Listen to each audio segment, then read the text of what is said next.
Salut tout le monde, aujourd'hui on se retrouve pour un nouveau format TP parce que ça fait longtemps. Je vous propose de développer avec moi une relation plus intime, afin que nous fassions un petit peu plus connaissance jusqu'au tréfonds de mes propres cellules. Ah, c'est romantique. Parce que moi je suis comme ça, à mes couverts. Du coup, je vais aller chercher très profondément au fond de moi-même pour vous montrer mon ADN.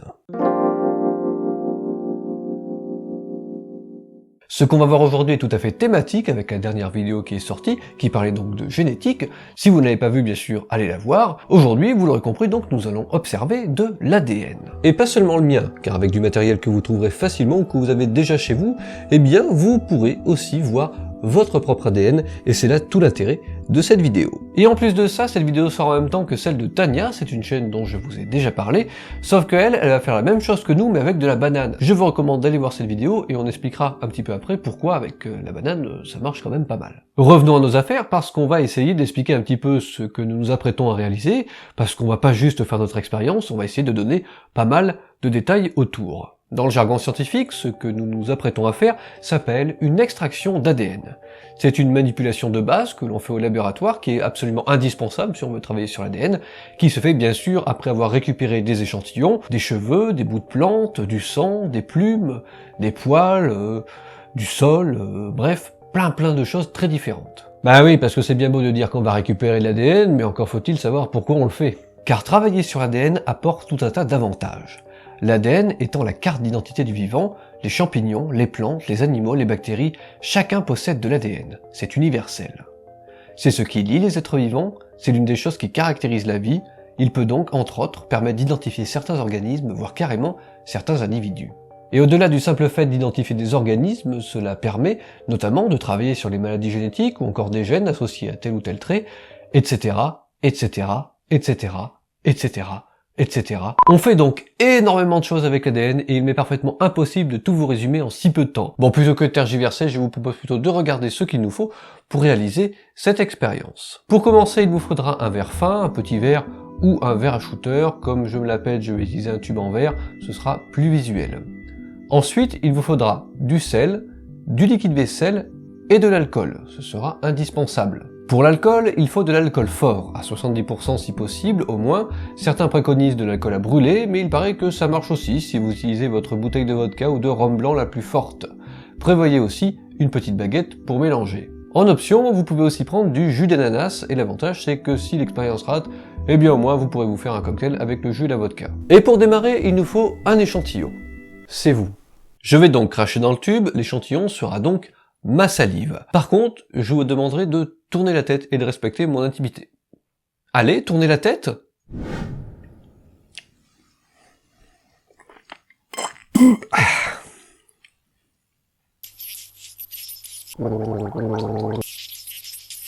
Voilà.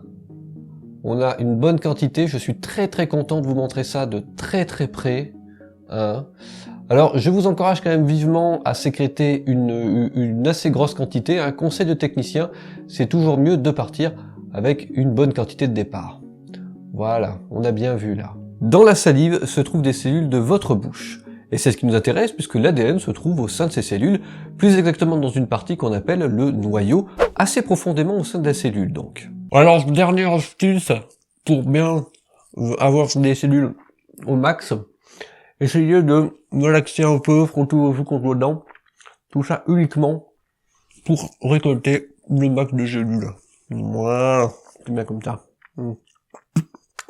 Voilà. Et pour commencer, il va falloir casser nos cellules, parce que nous voulons récupérer ce qu'il y a dedans. C'est ce qu'on appelle dans le jargon une lyse. C'est pour ça que nous allons commencer avec notre liquide vaisselle, ce n'est pas du tout un placement de produit. 3 ou 4 gouttes vont suffire, et vous pourrez utiliser la petite baguette pour mélanger après. Alors par contre, essayez de ne pas faire trop de bulles, déjà que il y en a quelques-unes. Bref, c'est parti. Allez, encore un petit poil. Alors là, vous êtes en droit de vous dire que c'est un petit peu bizarre, mon histoire avec le liquide vaisselle.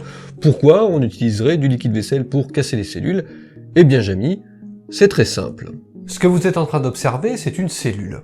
Alors c'est beaucoup plus compliqué qu'il n'y paraît, c'est une véritable petite usine, et comme vous pouvez le constater, eh bien cette cellule est délimitée dans l'espace. Cette délimitation, elle se fait par une membrane, c'est ce qu'on appelle la membrane plasmique. Si on regarde ça de très près, on se rend compte que cette membrane plasmique est en fait une bicouche lipidique. Cela signifie que c'est une double couche de gras, tout simplement. Alors, c'est ça que vous venez de dérouiller, et vous allez me dire quel est le rapport avec du liquide vaisselle. Je vous pose la question suivante. Qu'est-ce qu'on fait ordinairement avec du liquide vaisselle? Bah oui, on dégraisse. Vous avez également la possibilité d'ajouter du jus d'ananas. 3 ou 4 gouttes suffiront. Alors c'est optionnel, mais moi pour optimiser, on va dire que je vais le faire, voilà. Même si, vous vous en doutez, avec une grosse bouteille comme ça, c'est que je n'arrive pas à ouvrir.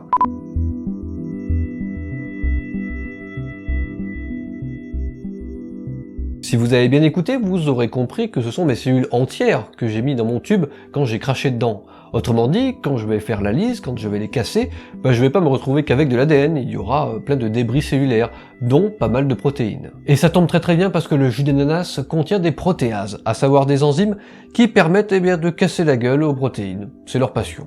Donc du coup, vous devriez normalement mieux voir les filaments d'ADN. Le rapport avec l'ananas, c'est qu'ils ont la particularité de contenir de la broméline, une protéase donc. La broméline est notamment utilisée pour attendrir la viande, puisque comme vous le savez peut-être, la viande, c'est du muscle, et le muscle, c'est de la protéine.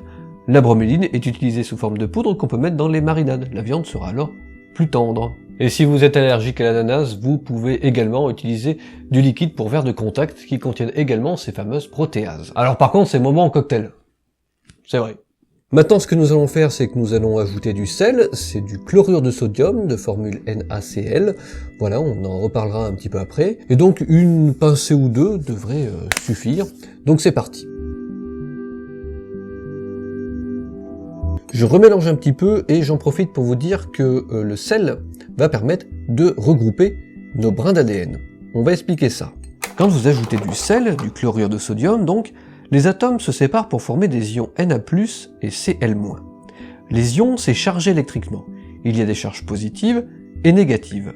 Cela vient du fait que nos atomes ont perdu ou gagné des électrons qui leur sont associés. Il y a deux intérêts là-dedans. Le premier, c'est que les ions chargés positivement, les ions ici Na+, vont permettre de neutraliser ce qu'on appelle la répulsion de Coulomb. Alors pas de panique, je me doute bien que parmi vous, certains ou certaines vont vouloir reproduire cette expérience avec leurs enfants, donc vous sauterez ces passages un peu compliqués dans les explications, et vous vous contenterez de l'expérience proprement dite, voilà. Mais bon, y a pas que les enfants dans la vie, enfin, les autres aussi ils ont le droit de s'amuser, dites. Enfin, ce n'est pas si compliqué. Beaucoup de molécules sont en fait électriquement neutres. Mais l'ADN est une molécule chargée électriquement. Elle a même une charge négative. La répulsion de Coulomb, c'est un petit peu comme quand vous prenez deux aimants avec des pôles identiques, par exemple 2 pôles moins, et que vous les rapprochez. Les 2 pôles se repoussent. Les brins d'ADN, qui sont tous chargés négativement, c'est exactement pareil. Et quand vous ajoutez du sel, cela permet d'éviter ça. Et donc, vos brins d'ADN vont commencer à se mélanger. De plus, l'ADN se trouve dans l'eau, et l'eau a la particularité de solubiliser les brins d'ADN. Autrement dit, elle les écarte un peu entre eux, elle les mélange, c'est le principe à partir du moment où vous voulez mélanger quelque chose dans l'eau. Quand vous avez rajouté des ions, il se trouve que l'eau aime bien aussi mélanger les ions. Et donc pendant qu'elle est occupée à mélanger les ions, elle est un petit peu moins occupée à mélanger l'ADN, ce qui fait que l'ADN est un petit peu moins mélangé. Nous voilà enfin à la dernière étape, nous allons ajouter de l'alcool. Comme vous le voyez, j'ai une piscette, oui c'est un nom rigolo, et elle va me permettre d'y aller en douceur, parce que le but, c'est de ne pas tout mélanger. Je vais faire couler mon alcool le long du tube. Alors l'alcool va permettre de faire précipiter bien comme il faut notre ADN. Il va permettre à ce que l'eau continue à jouer avec les ions, si vous avez compris les explications que j'ai données tout à l'heure. Il se trouve que l'ADN se mélange plutôt assez mal dans l'eau. Voilà. Bref, on y va, et normalement ça devrait être assez cool. Comme vous le voyez, je fais couler le long, ce qui va être bien pratique. Et normalement, on devrait voir 2 phases, et à l'interface entre la salive et l'alcool, on devrait voir des fragments d'ADN, ce qui est totalement le cas. On va regarder ça un petit peu mieux.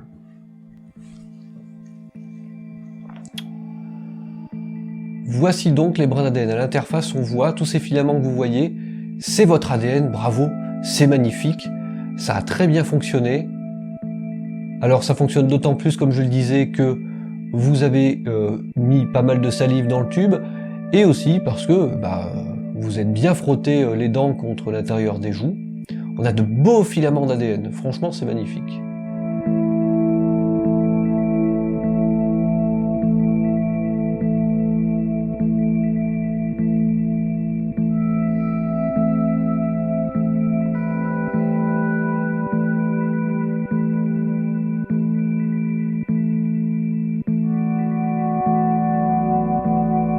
Alors bien sûr, ce que vous voyez dans le tube, c'est l'ADN de plusieurs cellules, sans compter quelques débris cellulaires, évidemment. Il faut bien se rendre compte qu'il y a 23 paires de chromosomes par cellule, donc 46 chromosomes par cellule, soit 46 molécules d'ADN, de grandes molécules d'ADN par cellule. Et on peut imaginer que dans votre salive, il y avait pas mal de cellules, donc ça fait beaucoup de molécules d'ADN dans un seul tube. Et alors, à titre informatif, par cellule, vous en avez pour 2 mètres d'ADN. Oui, 2 mètres, c'est beaucoup, et si les 2 mètres ça rentre dans une cellule, c'est simplement parce que l'ADN est extrêmement bien rangé, très bien compacté. Ça peut-être qu'on y reviendra à l'occasion. En tout cas, s'il y en a 2 mètres par cellule, c'est normal qu'on puisse le voir finalement assez facilement. À vrai dire, je suis assez content du résultat. Mon ADN a plutôt une bonne gueule. De notre côté, la manipulation est terminée, je vous renvoie donc à la vidéo de Tania, à ses petites manips. Vous aurez remarqué donc, et je l'ai dit au début de la vidéo, qu'elle fait ça avec de la banane, qui a l'avantage justement d'avoir une bonne quantité de départ, puisque la banane entière ou une demi-banane, c'est une plus grosse quantité, et ça veut dire qu'à la fin vous aurez plus d'ADN, donc ce sera certainement plus visuel. Et en plus de ça, vous aurez remarqué certainement que la banane ça se broie facilement, ce qui facilite grandement le procédé d'extraction. J'ai pas tout à fait fini. Parce que je voulais vous faire quand même une petite séquence au laboratoire. Alors c'est très rapide, c'est juste pour vous montrer à peu près ce qu'on utilise.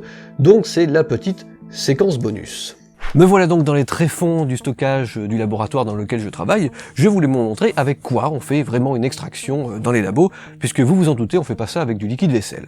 Alors en fait, souvent, on utilise ce genre de boîtes toutes prêtes qui permettent de traiter un certain nombre d'échantillons. Là, c'est une très grosse boîte, donc qui doit permettre d'en faire au moins une centaine, si ce n'est plus. Et à l'intérieur, en fait, tout est prêt. C'est ce qu'on appelle d'ailleurs des kits. Et par exemple, j'ai des bouteilles qui ont tout un intérêt et qu'on met à un moment particulier et en certaines quantités dans le protocole. Par exemple, ici, c'est un lysis buffer. Donc cette bouteille, quand je rajoute ce produit à mes échantillons, permet de casser les cellules. J'en ai une autre, vous voyez, donc elles ont toutes un intérêt particulier. Voilà. Et j'ai autre chose aussi, j'ai ce genre de plaque. Ça ressemble à un unboxing, c'est génial.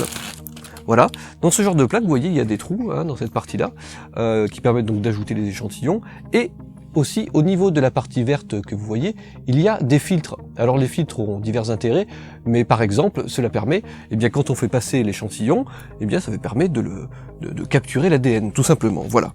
Voilà, donc non, on ne fait pas ça avec du liquide vaisselle, évidemment. On peut passer à la suite. Ce qu'il faut retenir concernant l'extraction d'ADN au laboratoire, c'est simplement qu'à la fin, on veut le résultat le plus propre possible, qui se rapproche le plus d'un tube avec de l'eau et de l'ADN, et puis c'est tout, avec de l'ADN en plus en bonne quantité, donc on travaille sur les rendements pour avoir le plus d'ADN possible, le plus propre possible, pour avoir donc, après, pour les expérimentations qui suivront, simplement les meilleurs résultats possible. Cette vidéo s'achève sur ces bonnes paroles, merci beaucoup de l'avoir regardée, j'espère qu'elle vous a plu. N'oubliez pas le petit pouce bleu ainsi que le partage, c'est le plus important. Je remercie bien sûr Tania qui a participé à cette vidéo, et donc il y a une vidéo de son côté si vous n'avez pas compris, mais abonnez-vous à sa chaîne, ça fait partie des chaînes de biologie qui sont les plus importantes dans notre petite communauté. Je tiens à remercier aussi Brusicor pour l'aide à la relecture, puisqu'il a résolu quelques soucis par rapport notamment à la répulsion de Coulomb, ce genre de choses. Donc merci beaucoup, j'en profite pour faire un coucou à tous les relecteurs, sans qui ces vidéos ne seraient pas tout à fait les mêmes. Merci aussi aux derniers tipeurs qui ont été assez nombreux dernièrement, je vous remercie beaucoup, ça me permet d'amortir certains frais, notamment des frais de casse si je puis dire, donc merci beaucoup à vous, et puis on va arrêter là, il ne me reste donc plus qu'à vous dire à bientôt pour un prochain épisode de l'envers de la blouse. Salut!